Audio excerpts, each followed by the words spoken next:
Welcome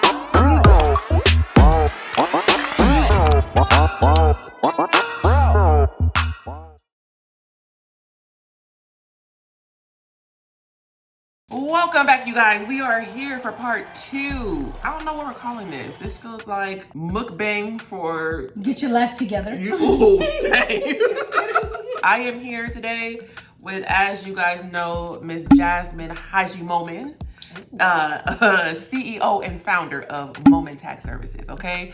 She is the Creator's Tax Strategist. Again, we will post her Instagram page up on the screen so you guys can follow her and make sure that you guys are getting your free 15-minute discovery calls in, okay? Yes. Find out if you even need what we're talking about, if anything, so that you're prepared, okay? We are here as a part 2 to a first video that we did, and asking and answering questions, common questions for content creators when it comes to tax planning, tax preparing, accounting, when to do, why to do, all of the above, you know? I feel like we got some really good questions in with the first video, some really good topics we hit. This video is gonna lean more towards the more mature content creator, the creators who are doing a little more on the business side. So I think where we left off on the last one, we were talking about LLCs, Schedule Cs, and you dipped in a little bit about the S-Corps. Can you kind of differentiate for us the 3 of those again, the Schedule C, the LLC, and the S-Corps? Yes. The S-Corp. Yes. I want to make a note to say, of the 3 options you gave me to clarify, Schedule C is a form. Is a form. Whereas LLC and S corporation is like a type of an entity. Okay. Right? So a Schedule C is a tax form that you fill out and file within your personal tax return. It's not a separate tax return. It's a Schedule C, which is a tax schedule included in your personal tax return. And you fill that out when you're an independent contractor. When you are a self-employed independent contractor, meaning a company is paying you as a self-employed individual independent contractor, meaning you're responsible for paying taxes. The company is not withholding taxes and the company is not paying taxes on your behalf. Company being Google AdSense? Yes. Stream Elements? Yes. Twitch. Patreon? Mediavine. Okay. Any company that sponsors Coca-Cola, anybody that sponsors you, in addition to any platforms that pay you. Okay. As long as they're paying you as an independent contractor and not as an employee. We talked about that in the last video. When you earn a net profit, meaning after your business expenses considered, after your travel expenses, your equipment expenses, your internet, your cell phone, your office space, after all those things are considered, if you have a profit of more than $50,000 in your business, I would suggest you start having the conversation about possibly restructuring yourself to an S corporation. What is S corp? An S corporation is either an LLC or a regular C corporation that has elected to be taxed as an S corporation by the IRS. I want to say that again and I want to clarify. An LLC or a regular corporation has to take the election of an S corporation to be treated as an S corporation. You can't go open up an S corporation. You can go open up an LLC. You can go open up a corporation, but you cannot go open up an S corporation because an S corporation is not something to open. It's a tax election to take. Okay. What's the benefit of taking one? Say you are reaching that 50,000 net profit. What's the benefit in going with electing an S corp? Good question. It allows you to diversify your income. Okay.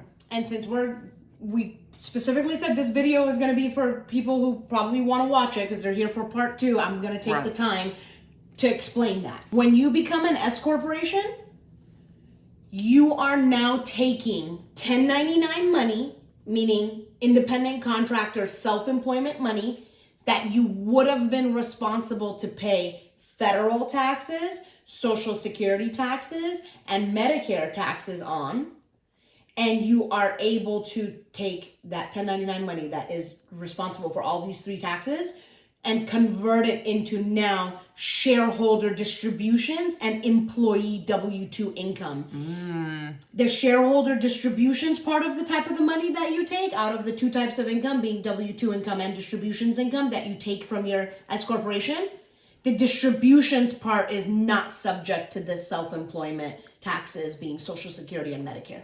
Okay. If you made $100,000, back to our example in the last video, if you made $100,000 net profit in your content creation business, and you were a 1099 Schedule C, on that $100,000, you would pay 20 to 25% federal income tax. Okay. Being a single individual, not married, not kids. I'm not getting into, I'm not doing hypotheticals here. Right. Just $100,000, single person, you're going to pay something like 20 to 25% in taxes. I don't have the tax table memorized in my head right now, but that's the federal tax. Okay. In addition to that, because no company nor yourself have paid into Social Security or Medicare yet, you also have to pay another 15.3% on that income for Social Security and Medicare taxes. And that's not a choice? Not a choice. Okay. So when you make $100,000 as a self-employed individual 1099 contractor, there goes $35,000 in taxes on that $100K, because it was, let's say, 20% federal and 15% Social Security and Medicare tax. 20 and 15 is 35%. 35% of $100,000 is $35,000. Okay? Let's take that same example of $100,000 and have somebody earning it in an S corporation.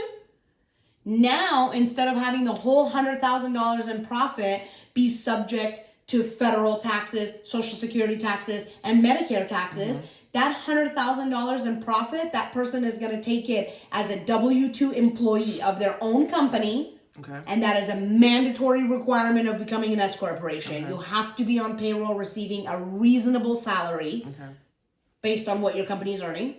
And then the second is you have to be earning distributions as a shareholder of your company. The shareholder distributions you receive are not subject to Social Security and Medicare tax at that 15.3% I calculated over here. Okay. So if you have $100,000, instead of taking $100,000 of it subject to 35% in taxes, you take $100,000, worst case scenario, divided in two, 50,000 of it is subject to all these three types of taxes, because that's what you're going to earn as a W-2 employee of your own company.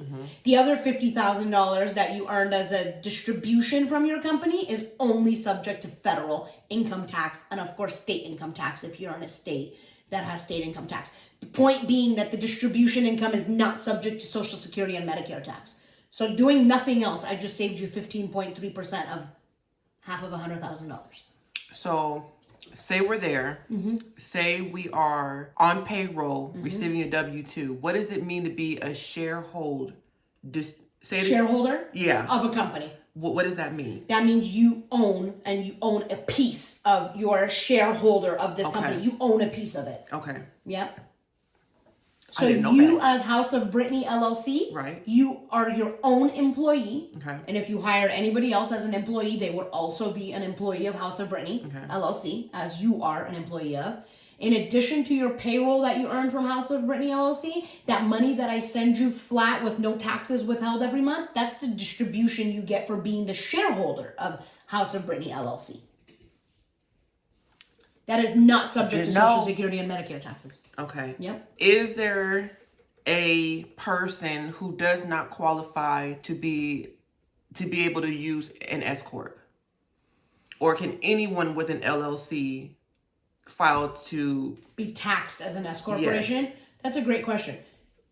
It's not that you would be ineligible. Well, actually, there are eligibility requirements, like possibly like immigration and things like that. So, okay, but we're talking about income. It sounds great for everybody. Right? Just sign up for an S corp. Right, it does. Okay. I'm going to talk about the qualifications like when it financially makes sense tax returns. I'm not talking about like eligibility of like what would, 500 shareholders, you can't have more than 500 there's all those things. But is there ever a time that financially it doesn't make sense for somebody to be an S corporation? Yeah, like if you're benefiting or if you're profiting less than about $50,000 a year, because the calculation and the taxes that you would save just aren't there in diversifying your income. And then if you're working with somebody who like wants to make sure you really do it only when it's beneficial for you and not just create paperwork for you to do and create a bill for themselves to be able to have you pay, they would tell you that like when you become an S corporation, you, like I just got done saying, you have to run payroll. You have to have bookkeeping and accounting to be able to have quarterly financials, to be able to file quarterly taxes. You have to have someone administering your distributions. You need to file unlike the LLC that I said a second ago does not have to file its own separate tax return, an S corporation does have to file its own separate federal and state tax return. So that's like a $2,000 tax preparation bill.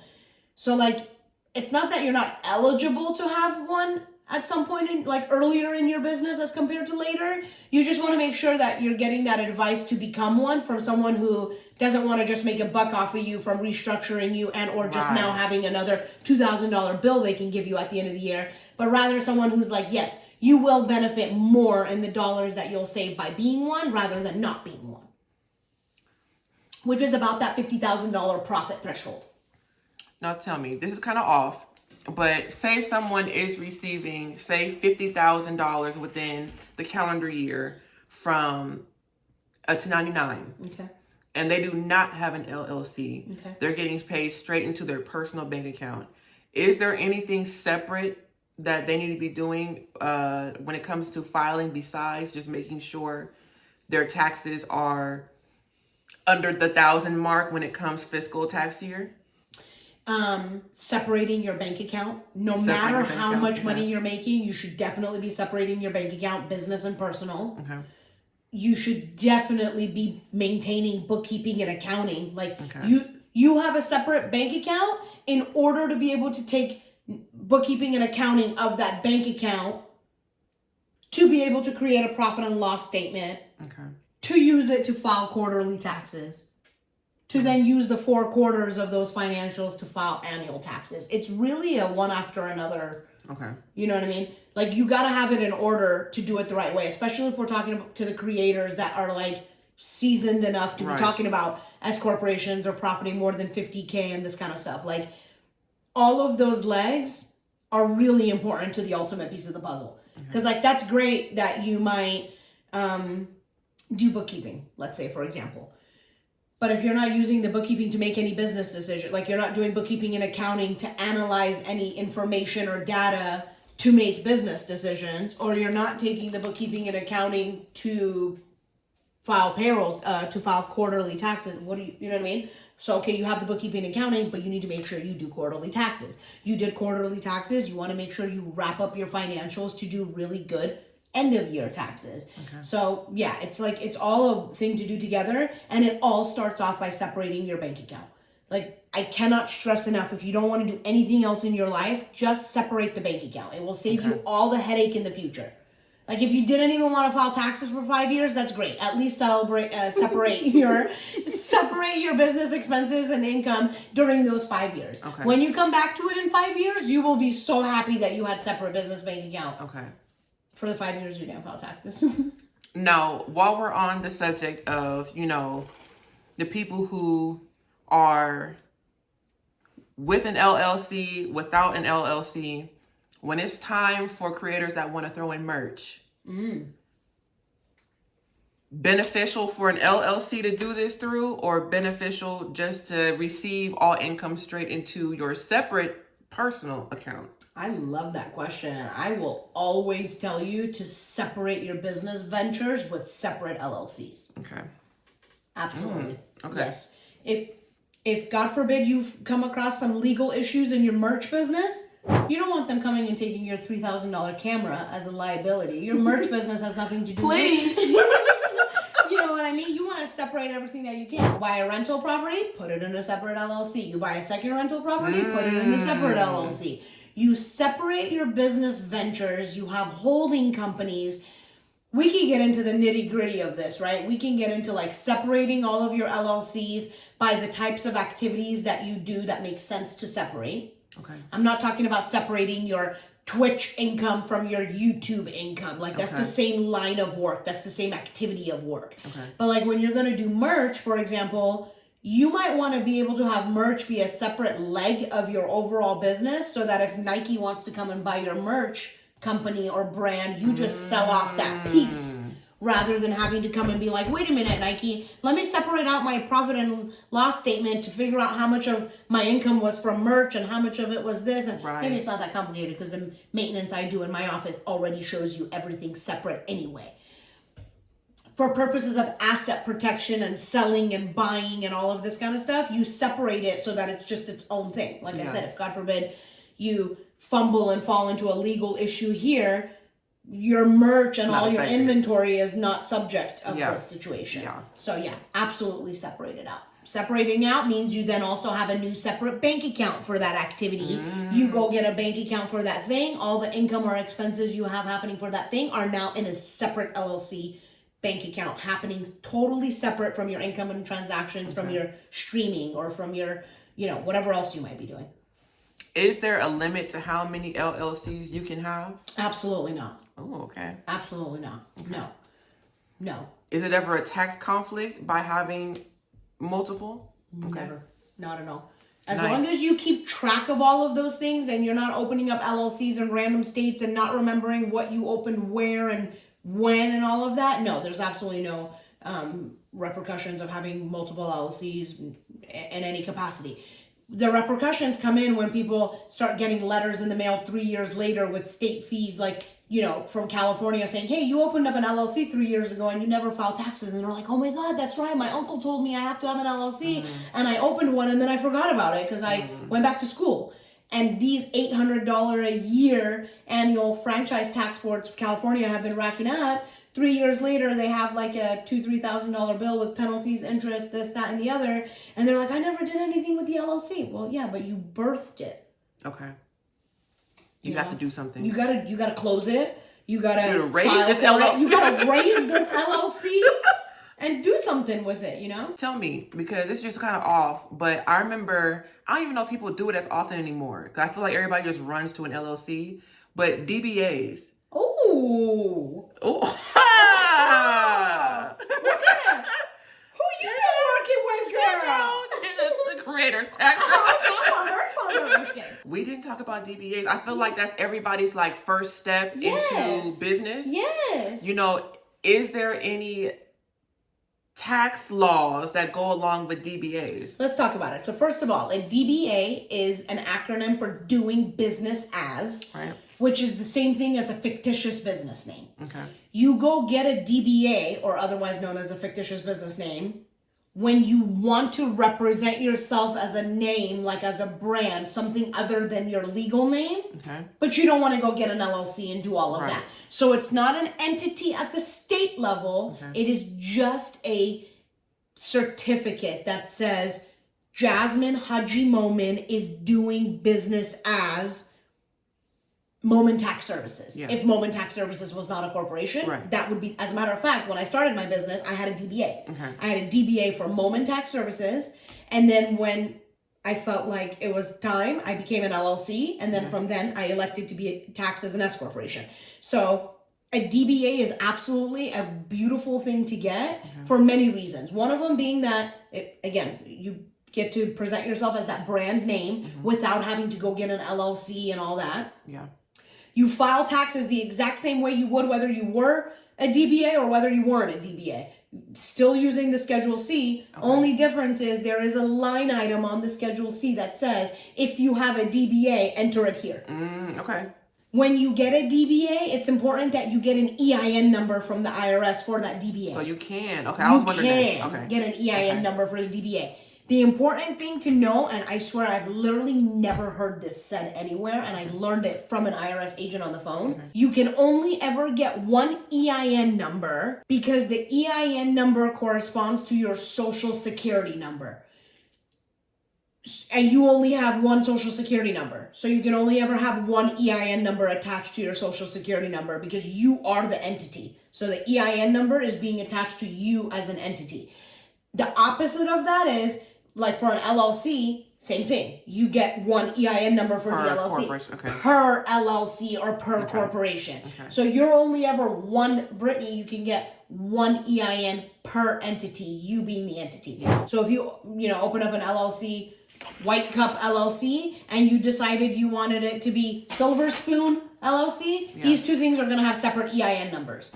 Whereas if you decided you were going to get a DBA for House of Britani, and you got an EIN number for it, and then 2 weeks later you wanted to get another DBA called White Cup LLC, I'm sorry, not LLC, just White Cup as a DBA, you would have to call the IRS and have them reassign the EIN number you had for House of Britani as a DBA to now being an EIN number corresponding to White Cup as a DBA, because that EIN number corresponds to your social security number.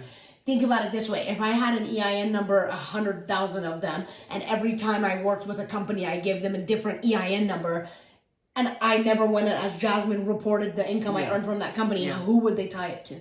Isn't that illegal? It is. Okay. That's what I'm saying. I'm thinking, because that's a good scam idea. Nobody would be able to, that's why the EIN number has to be associated to someone's social security number. So there is a person at the end responsible for paying taxes on this money that's reported to this EIN number. There is this other thing called a DUNS number. DUNS number. DUNS.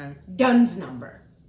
And the DUNS number is basically something that helps you build credit history under your business. Okay. So it's a number that's associated with your business credit. I've heard that on the scam side of things, but it's more, I don't even think it was a DUNS number. I think it was just someone who, they were able to sell you business credit. You know? And even with that, I'd be wondering, like, off topic. And but this is such good stuff to talk about, because business credit, when you are when you are a creator of this capacity, you're talking about LLCs, you're talking about S corporations, now you're talking about merch, now we're talking about these things, and when you should be considering business credit, because if you want to, for example, have a merch line and you need $50,000 for sampling, for design, for all of this kind of stuff, if your LLC or S corporation has been having income, been reporting taxes, building credit, has a DUNS number, so on and so forth, you can take that to a bank and get a business line of credit and then go start your merch line. When you do that though, is your actual social, because what if I'm like walking in like with a 400 credit score on my personal side, but I'm bringing in my business EIN to apply for a loan? Do they connect the dots and be like, oh, nah, you got 13 evictions on your credit card? That's... 13? Different states? Same state? It's rough out here. It seems like it's rough out here. So yes, and in some cases, yes and no. In some cases, in a lot of cases, especially if the LLC is new, corporation is new, it doesn't have tax filing years under its belt, it doesn't have a DUNS number, so it doesn't have a business credit card. Like, we could back up for a minute, and when I was saying you get an LLC, you go open up a separate business bank account, at that time you should also be applying for a new business credit card specifically for that LLC. Yes, your credit is going to get taken into consideration because you will always be the guarantor. But you will do that to start building the credit for the business until the business has reported enough income and has tax returns under its belt to where now you can take those things as evidence of business to the bank and say, hey, I'm trying to get a loan under this business, even though I personally don't qualify. The business has income, the business has assets, the business has tax returns, the business has credit, it has a DUNS number, so on and so forth, and you build it that way. Now you go buy a car under your business, now you go buy property under your business, and you do I'm saying all of this to say, this is what leads us to now talking about like trademark and trusts and asset protection and wealth management, 401ks and all of this stuff to take what you're doing creatively and actually build a business around it and create wealth for yourself around it. Trademarks. At what point are you trademarking your business name? Are you trademarking, I don't know what the other question was. I'm in my mind right now. A brand, exactly. Yeah, you could trade both. You could trademark a sound. You can trademark a logo. You can. Okay. So I like to use Nike as an example when I talk about trademarks, because the cool thing about Nike is it really demonstrates all the components of how you have to trademark something. So example, Nike, they have a trademark for the word Nike, being the 4 letters. Right. They have a separate trademark for the swoosh. Okay. They have a separate trademark for the word and the swoosh under each other as an image. Dang. Because you like the Nike with the swoosh under it is a different image than Nike by itself, Right. which is a different image than the swoosh by itself. Okay. And regardless of which one of those individual pieces you might look at separate from each other, you would still think Nike. Absolutely. Swoosh makes you think Nike, Yeah. Nike makes you think Nike, and Yeah. Nike and swoosh together makes you think Nike. Yeah. So in order to make sure that no one's using the swoosh under whatever else to make people think Nike, they also have that trademarked. Okay. So yes, for example, like for you, you would have, and you do have a pending trademark for House of Brittany as the name itself, and then House of Brittany as a logo with the words, with the font, with the color, with all of that kind of stuff. And then like, let's say for example, there was another word or something out there that you frequently used, or that you know, like Kylie Jenner tried to trademark, remember that video she made, like Rise and Shine or something like that? She sang to her kid and she tried to, and then like it went viral, the word Rise and Shine, because of the way she sang it when she walked into her kid's room to wake her up, right? So she tried to go get a trademark for Rise and Shine, and they were like, yeah, no, people have been saying Rise and Shine for centuries. You can't trademark that.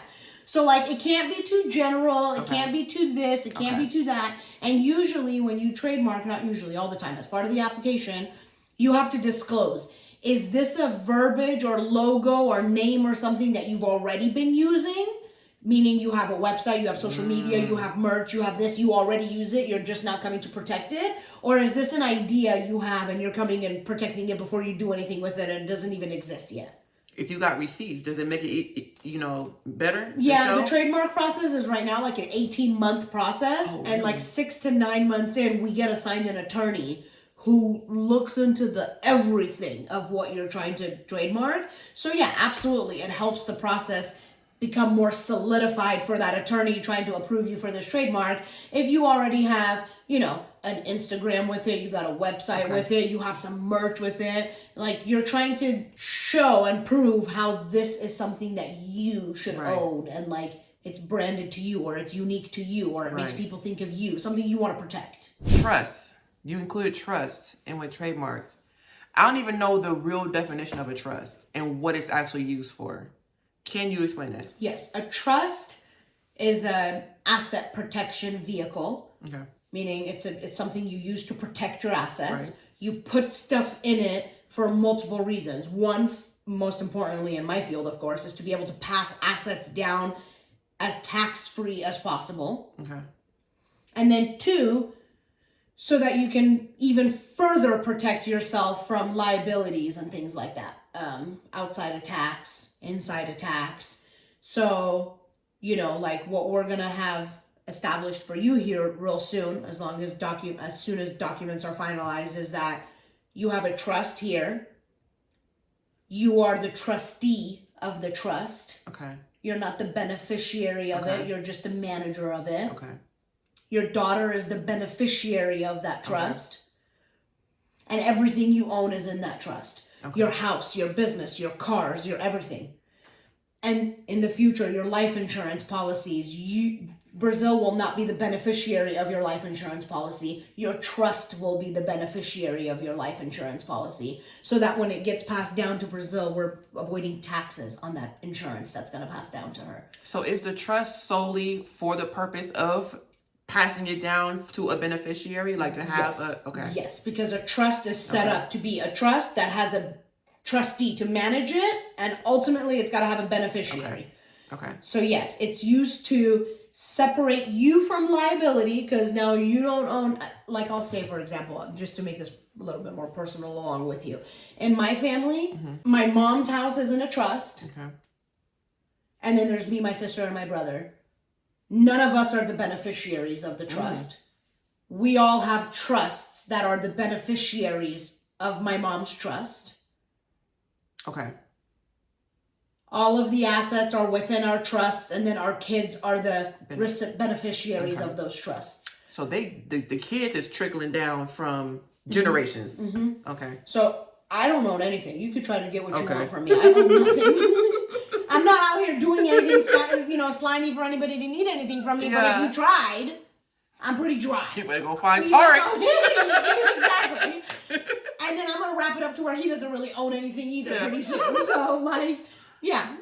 Okay, that makes I had a clue that that's what a trust was. I just didn't know if a trust served another purpose besides. That other purpose that it serves is exactly what I said in the goal to avoid what's called probate. Okay. Which is the process of the government stepping in to handle what's being passed down to you. So if God forbid you own a house and you passed away and you have $50,000 in your bank account, everyone's like, well, duh, that would be her daughter's. Yeah. Well, no, not really. By the time it goes through government, by the time it goes through what's called probate, by the time it gets passed down to her, damn near 30-40% of some wealth is taken through probate fees.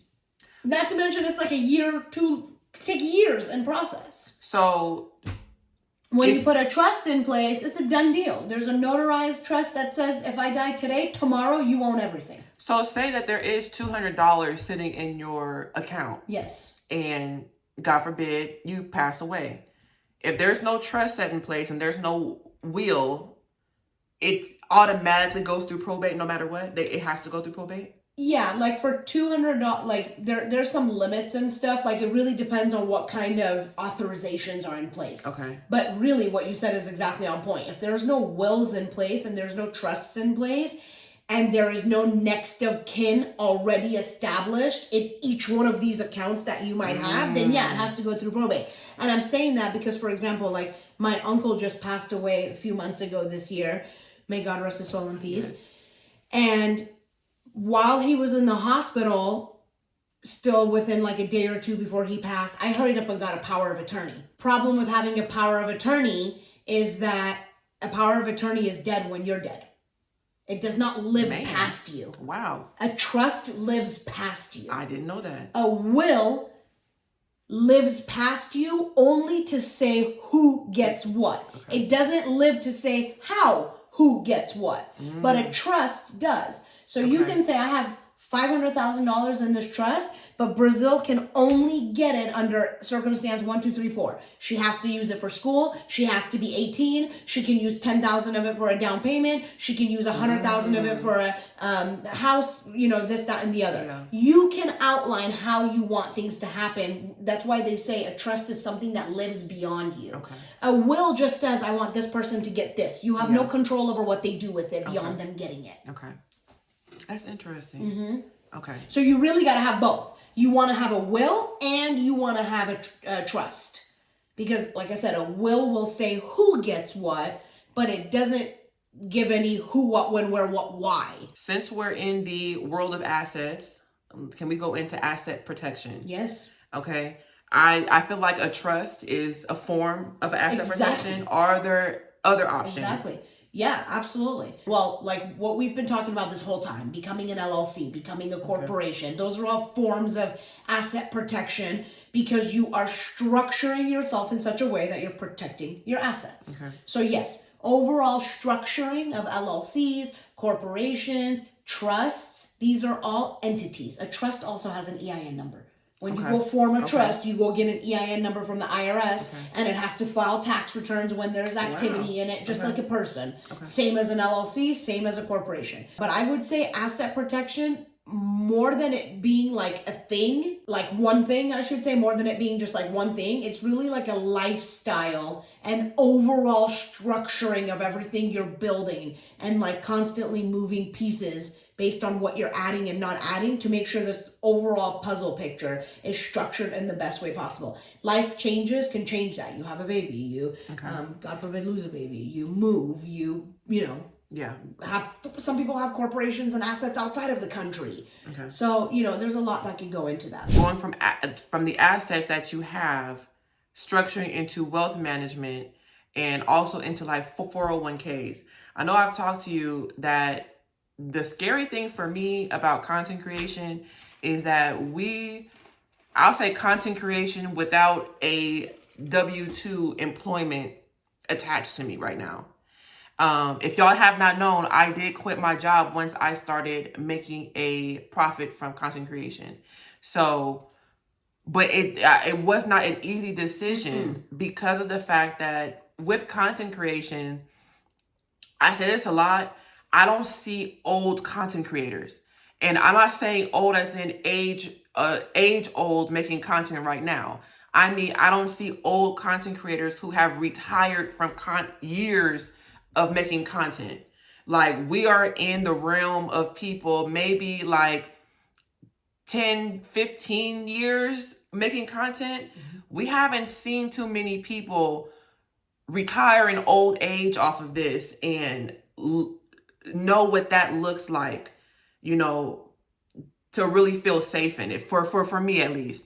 So it's like, can you kind of get into the fact of 401ks for self-employed people? Yes. So when you become an S corporation, or when you restructure in your S corporation or a C corporation, there's different options that you'll have available to you depending on how you're operating. But you can absolutely open up your own 401k, and you should. And that's next on our plan for you. Yeah, because first of all, we need to do it as a deduction strategy on your tax return. Okay, so beyond, like, my first reason to do it would be to reduce your taxable income. Okay. Number 2 reason would be to, like, help add into your savings. But something I haven't really had a chance to tell you yet, that is part of our plan, that you just don't know about as part of our plan, is that I'm not relying on a 401k for you to retire. Okay. A 401k is and was established, and, like, I don't want people, coming out after me for saying this,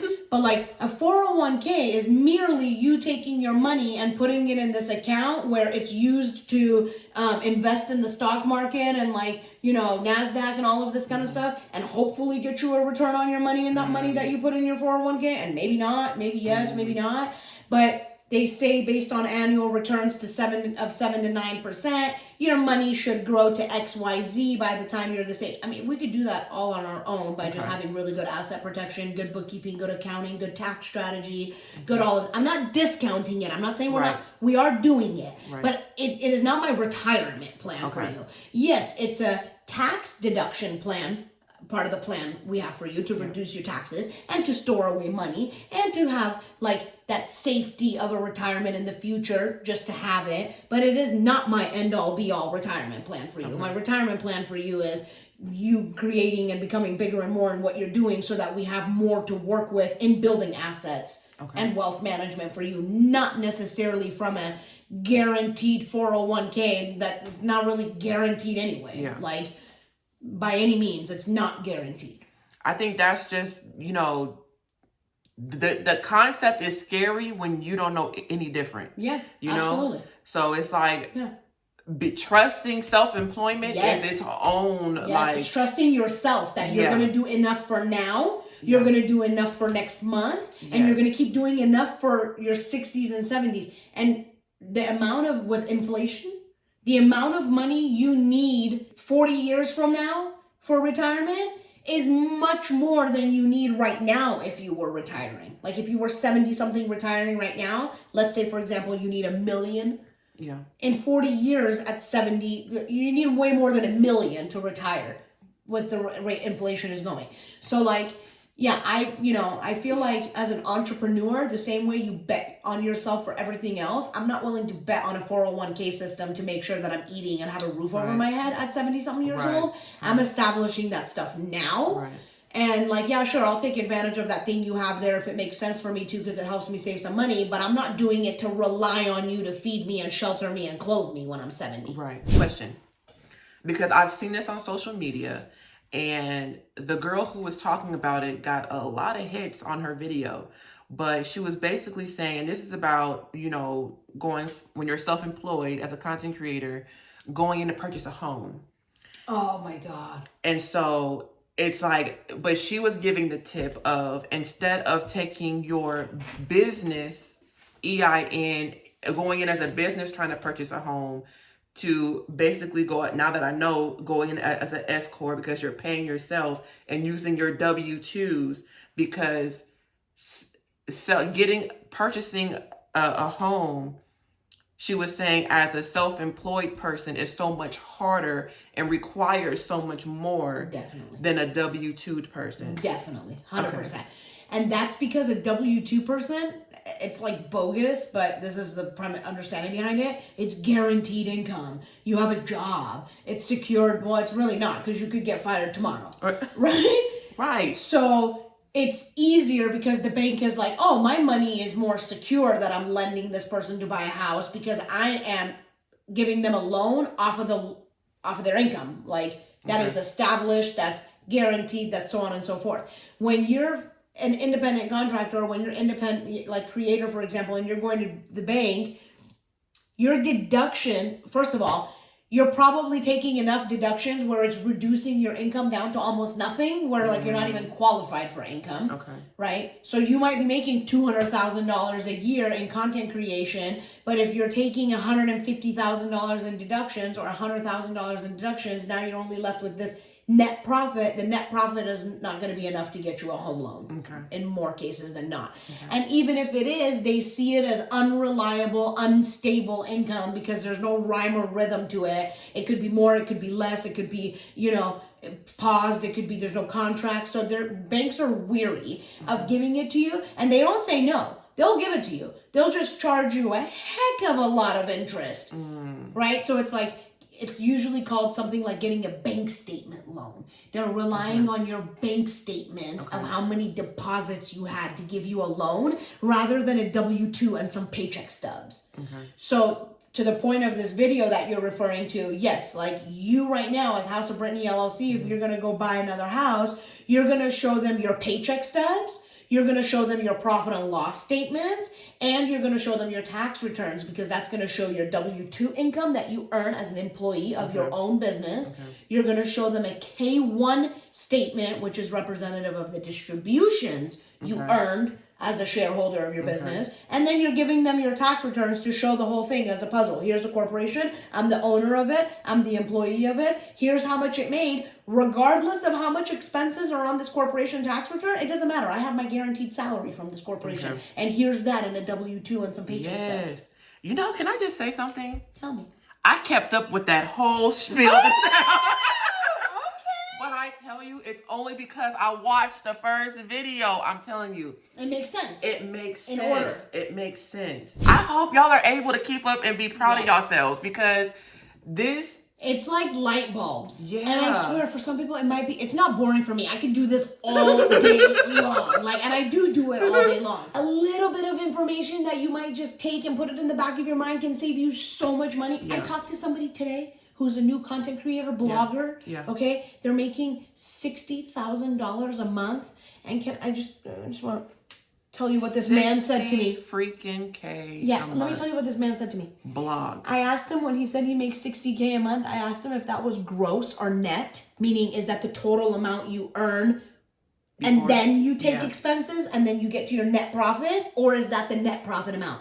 And he said, no, I don't deduct expenses. I take the standard deduction. And I gulped. I took a deep breath and I said, okay, I'm going to back up for a second. I want to understand what you said. I said, are you telling me that you take no expenses against your business income? And he said, yes, I was told that I shouldn't itemize my taxes unless I have expenses that are more than the standard deduction.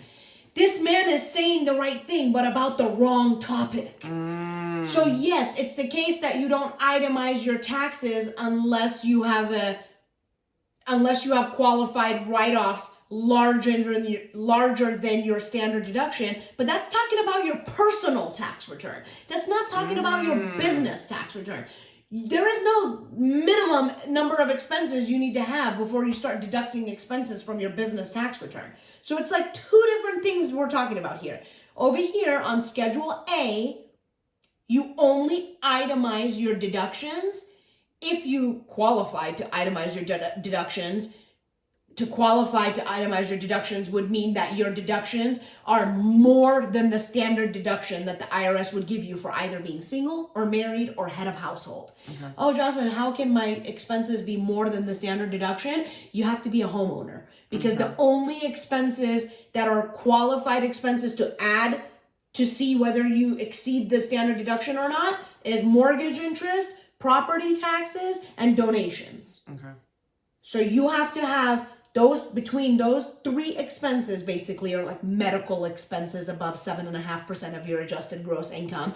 Basically between those expenses. If those expenses exceed the $13,000 deduction the IRS would give you for being single, or like the $25,000 deduction the IRS would give you for being married filing jointly, then you can say, no, IRS, I'm going to claim my mortgage interest of my house, I'm going to claim my property taxes, I'm going to claim my medical expenses and my donations, and that number is more than the 13 or the 25 you're automatically going to give me anyway. Okay. That's on the personal side of the tax return. That's on Schedule A.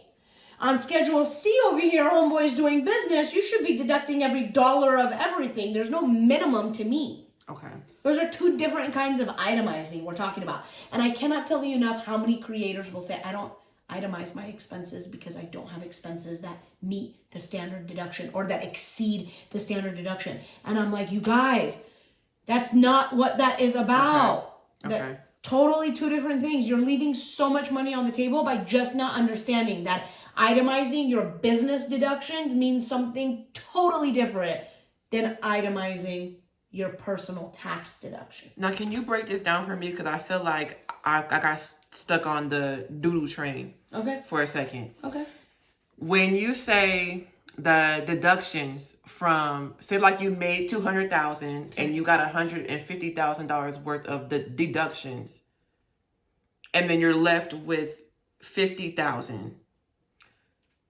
The 150 are the things that you're itemizing out that you paid for during that year going towards the business. Yes. The 50,000 that you're left with, is that what you pay taxes on? Yes. Okay. And that's what you would deduct the itemized deduction from anyway. The 13 if you're single or the 25 if you're married.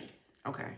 Yes. Okay. You get that 50, you take the 50 to the first page of the tax return where you're saying this is how much my income was, and then the IRS is like, okay, are you single? You get a $13,000 deduction. Are you married? You get a $25,000 whatever deduction on the entirety of all these things you have added in your personal income. But you're absolutely right. The first $150,000 are business deductions. Okay.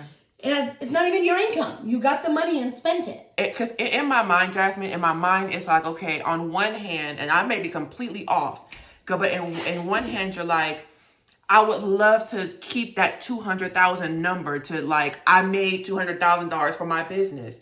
But that's not what's going to be on paper after all the deductions. So it's like, is it a matter of, I have to make double that in order to see? Yes.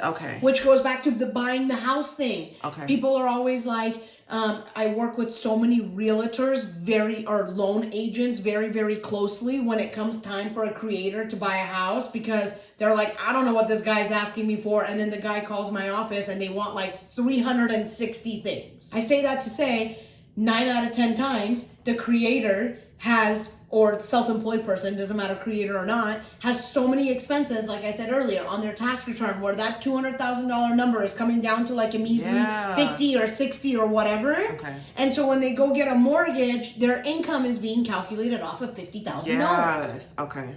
So that's why you need to be on your own payroll from your corporation, so that no matter how low that profit number ends up being, that's not what you're relying on to get a mortgage. You're relying on that being the cherry on top of your payroll. Okay. W-2 money. I'm just saying. Okay. You know? It's making sense. I'm just saying. Another question. Say that you are, is there any penalties? Because I'm just thinking, like, you know, content creation is a very, until you get to a certain point in your consistency journey, I'll call it, you know, it can be very up and down. And you may have a good few months, and then you know, you sink down a little bit. Entrepreneurship is lonely. It's And very it's lonely. hard. It's very lonely. And I don't think it's sought after as such a luxury and thing. Yes, it's great, but nobody talks about how depressing it is And too. lonely. Yes. That's why the ups and downs that you're talking about, I found it worthwhile to mention it here, because a lot of the ups or downs is because it's lonely. It's because it's lonely. So I'm wondering, is there any, because during those down months, it's like if you don't have your money associated to get you through the down months and you drain your business account, are there penalties for that? Like, is there any tax? Is there a certain amount of time that your account, I just be... Nothing tax related. Nothing tax related. Of course, to your bank account, there might be overdraft fees and things like that of nature, but nothing tax related. Okay. And it's a good question that allows me to say something about being an S corporation that I would have liked to say, but it would have been confusing in any other place other than here. Okay. An S corporation is a pass-through entity, meaning the profits and or the losses that happen at the corporation level trickle down to your personal tax return for you to include that positive or negative in your personal tax return. Okay. Pass-through entity. Everything from the corporation passes through to your personal tax return. Okay? So in that case, regardless of how much of the physical money you have spent from the business bank account or not, if it's a green number, you're going to pay taxes on it, whether it's sitting in your bank account or you've already spent it. It doesn't matter. Okay. At the end of the year, the number that's the positive or the negative is being reported on your tax return in the personal side, regardless of the number of dollars sitting in your business bank account. Is there a downside for closing out your LLC? Like just saying, it didn't work out in... Not at all. Okay. You just have to do it the right way. Okay. Meaning, from the time that you opened it, if you've gone into a new calendar year, you need to make sure that you file a tax return and check the box that says final year tax return so that that account gets closed at the IRS. You close the LLC at the Secretary of State level in your state. That way, 2 years from now, the state's not sending you a letter saying, where's the tax return for this? And you're like, wait, I closed that business. No, you didn't, because you didn't file a final year tax return and you didn't close it at the Secretary of State level. So you can't just stop using it. Okay. You need to file articles of dissolution to dissolve it. And you need to file a final year tax return and then close the bank account. With an LLC, with the S Corp, when you get to the point of having employees, what does that look like as the business owner issuing out W-2s? When it comes tax time, what should you be expecting as a business owner to be providing your tax preparer? As the business owner, well, you're going to have to provide like the bookkeeping and accounting. It really depends. Like, are you working with, and I'm not trying to take this as a plug, period, but it kind of makes sense to say it. Are you working with an office or like a person that has all of those things in-house? In that case, you don't have a whole lot of gathering and anything to do. The person already knows what they need to do because they were doing the bookkeeping, the accounting, the payroll, the quarterlies. If you have ADP as your paycheck payroll company, and then you work with an accountant who likes to do the accounting but doesn't do taxes, at the end of the year, you got to get all the payroll stuff, you got to get all the bookkeeping and accounting stuff, you got to give it to the tax person. Hopefully your tax person is a tax strategist, not just a tax preparer. Otherwise, you're going to do the taxes and then take it to a strategist to look at it to see if it was any strategy put to it. So to answer your question, as the business owner filing taxes, you need to know who you paid, how much you paid them from the payroll side. And then from the accounting and bookkeeping side, you need to have financials of how much you made and how much you spent. All of those pieces need to come together. If you paid quarterly taxes, you need to gather how much quarterlies you paid to give it to the person doing your taxes. So they include that you already paid this amount during the year in that final year preparation. I don't recommend by any means that you have like 5 different people have their hands in on this side of like things. Like, just makes no sense to, doesn't make any sense to have like having to take information to make sure your bookkeeper is on the same page as your payroll person who's on the, because like If you're an S corporation, determining your payroll amount is based off of analyzing your quarterly financials. Like, I have to know how much profit you have every quarter to advise you on whether we need to increase your payroll, because how much you get paid on payroll depends on the IRS's standard of reasonable compensation. Your reasonable compensation is going to be different if you're earning $500,000 a year versus $200,000 a year. Okay. So if I'm not able to see that on a quarterly basis, how could I advise you that, hey, next quarter we need to increase your payroll? Or like, hey, you know what, you had a down month for the last 4 months,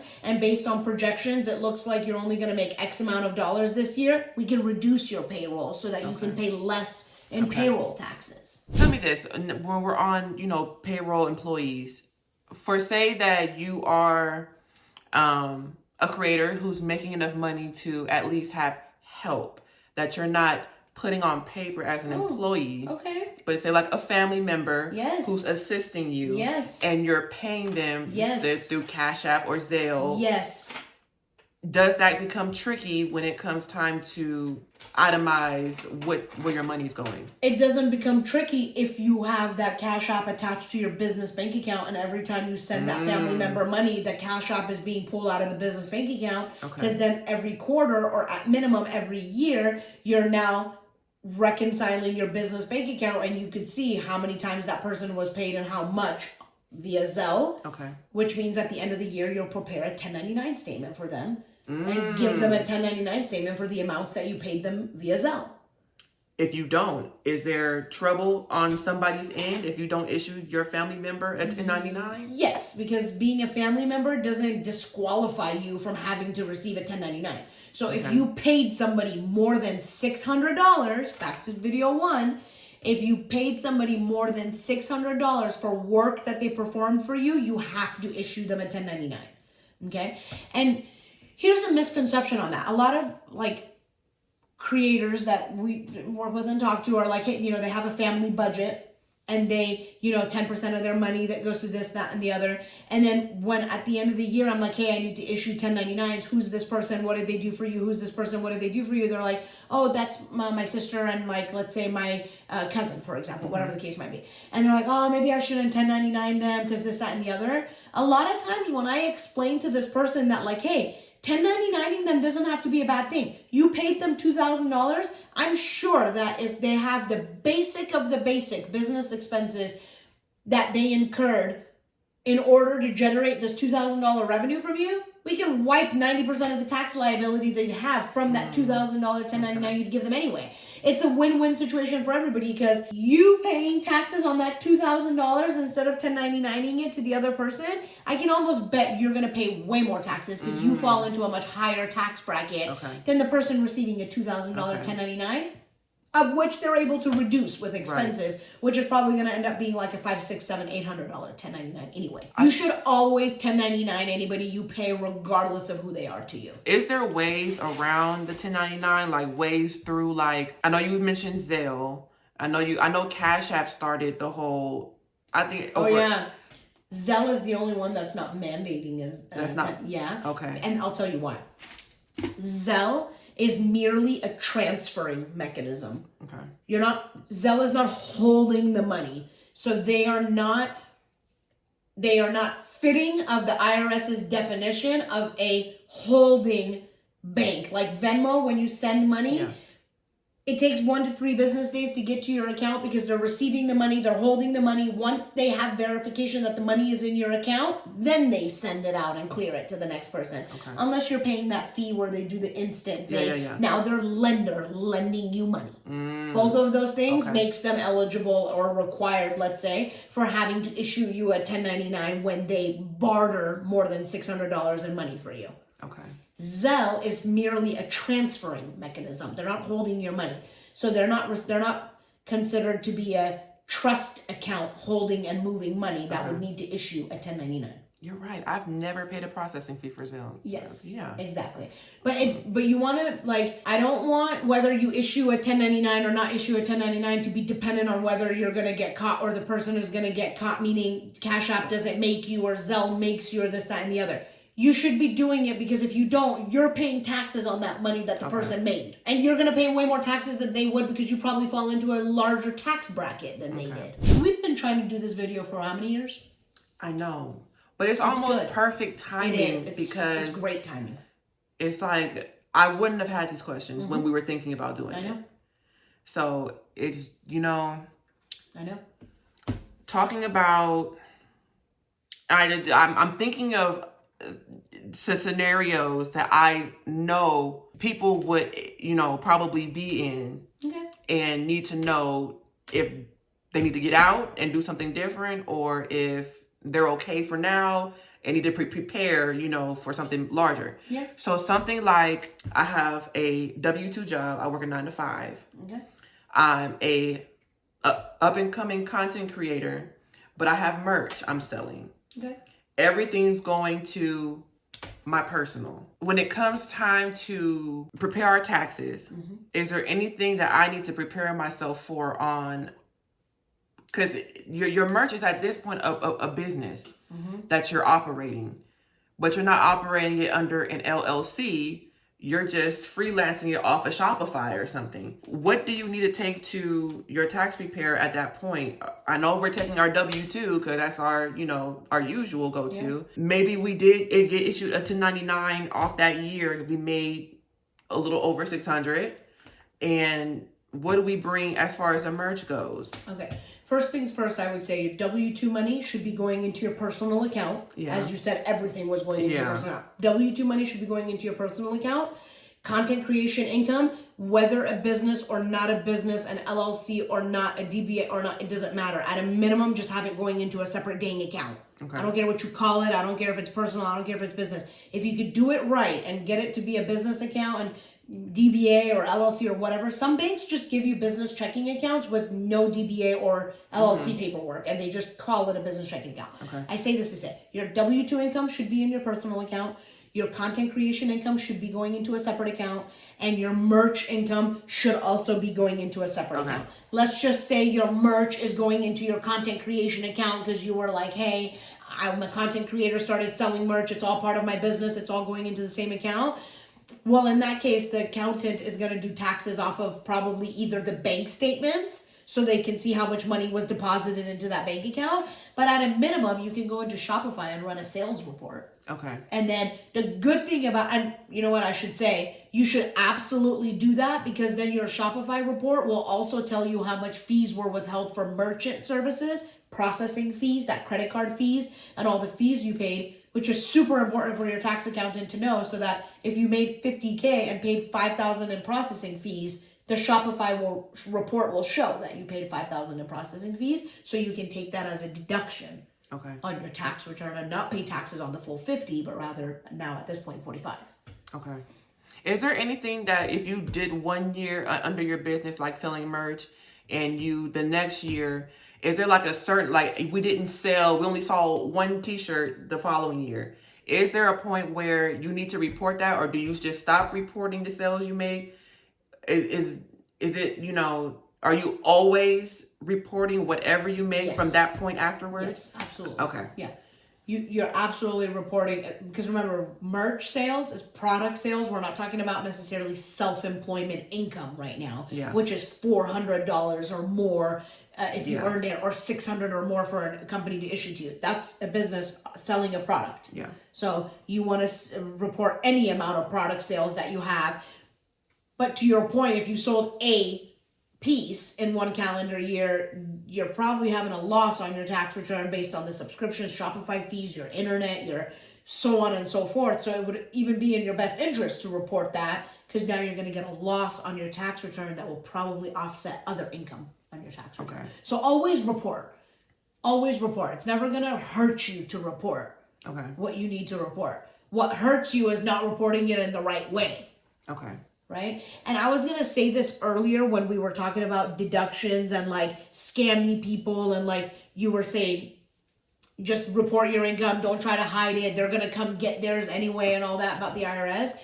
I didn't want to interrupt you, but I was going to say at that time, honestly, if you just either you know or you work with a tax strategist that just knows tax strategy and tax law, you really don't need to bamboozle anybody to save money on taxes. I swear. You don't need to claim all 10 of them kids. You don't need to claim all 10 of them. I have done people's tax returns where the husband dropped off the tax return documents for me to prepare. I did the tax return. I went back and I had clarified with the husband, like, do you have any kids? Or I think it was like the wife. Do you guys have any kids? No. Okay, I dropped off the tax return. Oh, my husband's going to come and pick up the taxes when you're done. No problem. I come back, I tell him the refund amount, and he's like, why is it only like, I don't know, $2,000? We normally get $8,000. And I'm like, why do you normally get $8,000? There's no dependents, there's no kids. You overpaid by $2,000. That's why you're getting $2,000 back. And he's like, no kids. Who told you there's no kids? There's 2 kids. And I was like, oh, I asked your wife when she came in if there were any kids or dependents. She said no. And he goes, oh, she don't know. She doesn't know. I'm normally the one that does the taxes. I handle that. And he takes it out and he points out to me that in his like 2 years prior to tax return, there was 2 kids. I asked him who the kids were, and I swear I can't even make this up. He said his old tax accountant had spare dependents who he didn't find, who the previous tax accountant decided were not eligible dependents of their own parents' tax return because they weren't going to benefit that parent they made too much money, so having a dependent on their tax return didn't benefit them. Are they selling them? So he literally would just leave those kids off of the parents' tax returns because it would be neither here, neither there for them to have it on there. And since that social security number has now not been used to file a tax return, he would put those kids on other people's tax returns that could benefit from having kids on their tax return. Like, what on God's green earth? I'm telling you, that's where them 10 kids be coming from. That's where them 10 kids be coming from. I have seen the craziest things that I'm just like... But it's like, did you call the police when you found that out? No. That's why I'm like, you're not going to get, you know. I am here to, okay, I have a politics philosophy and law degree from USC, although I don't practice as an attorney. A tax strategist and someone representing you in taxes is the same thing. I am working to solidify your deductions on your tax return to be ordinary, necessary, and reasonable. So I'm not here to get, I'm here to work with you to get you out of the things that you might have gotten yourself into, or if you haven't gotten into them, then to keep you from getting into them. Right. And like I said in our first episode, if I came across something on your tax return when you come to me as a new client and I'm reviewing your prior year stuff, if I see something on there endangering and troubling to you that you should file an amended tax return and change, I will tell you that. But like I said in the last video, if it's a matter of like 5 miles that were claimed that shouldn't have been, or 5 miles that weren't claimed that should have been, you're not amending a tax return for that. You're just going to do better moving forward. I really hope you guys are enjoying this little series we got here and really getting an understanding of what it is to be a self-employed creator on the financial side. We have very much covered quite a bit of topics. Please feel free to go back and rewatch. I know a lot of questions were asked and a lot of things were talked about. But I feel like it's important. I feel like it's important on both aspects, for the creator just starting out, even for the creator who's been creating for a much longer period of time. And I know we always have questions. So if you guys have more questions that we did not hit a topic of, please make sure you guys are putting them down in the comment section so we can answer those for you in another video. Make sure you guys are following Jasmine. Make sure you guys are following Jasmine, the Creators Tax Strategist, on Instagram. Make sure you follow. Again, Jasmine does free 15-minute discovery calls. Her and her team does free discovery calls. So please utilize it. If you are unsure, there's no dumb question that you can ask them over there. So please make sure you guys are utilizing what's available to you. Jasmine also has a course for taxes and accounting for creators that you can also dabble in on her website for. So if you need something that you can tangibly go back, look over, reread, make sure you guys are doing it. You can watch. There's 5 modules on the most important things that we talked about in our 2 videos. Talk about it. That I know they're going to have questions on. quarterly taxes, what are my deductions, do I have to be an LLC, when do I become an LLC? All the things that we talked about are in 5 modules, along with tax tables, spreadsheets, calculators, tools, all of the above. Don't let this opportunity pass you by. Thank you, Jasmine. You're most we welcome. have been sitting at this table eating this food that we about to pile in the refrigerator. But you know, I feel like we have done a good deed for the day. It was great. It was great. Absolutely great. I hope you guys enjoyed the content. If you find it to be a little bit boring, hopefully the giggles and the food and things like that made it better. But I cannot stress enough to you how important it is for you to just put these little ideas in your head now, and then little by little, as you have the capacity to, expand your knowledge on each one of these little areas.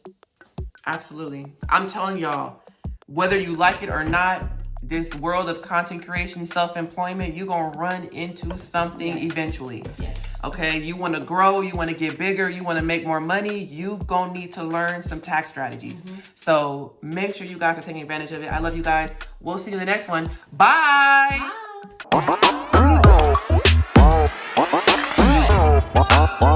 Bye.